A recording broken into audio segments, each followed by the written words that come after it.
একটি যোগ চিহ্ন। এরপর এখান থেকে এভাবে ঘুরে একটি দাগ ওপর দিকে তুলে দিব। এই পাশ থেকে আরও একটি দাগ এভাবে একটু বাঁকা করে ওপর দিকে তুলে দিব। এখান থেকে এভাবে একটি দাগ এবং এই পাশ থেকে এভাবে একটি দাগ। এবার দেখুন দারুণ সহজ কৌশলে আমরা একটি ফুল আঁকবো, শাপলা ফুল।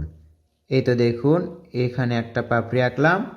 এরপর কি করব, এই তো এটা ভাঁজ করে দিয়ে এইখানে একটা পাপড়ি আঁকলাম। আবার দেখুন এটা এভাবে দিয়ে এইভাবে একটি পাপড়ি আঁকলাম। এই যে সোজা দাগ দেখতে পাচ্ছেন, এখান থেকে কি করব, এভাবে দেখুন এই তো। আবার দেখুন এখান থেকে এই তো, এটা এটার সাথে মিলবে এবং এটা এটার সাথে মিলবে। একই রকম করে আমরা এখানেও উপরে যেরকম করে দাগ দিয়েছি সেরকম করেই একটি পাপড়ি আঁকলাম।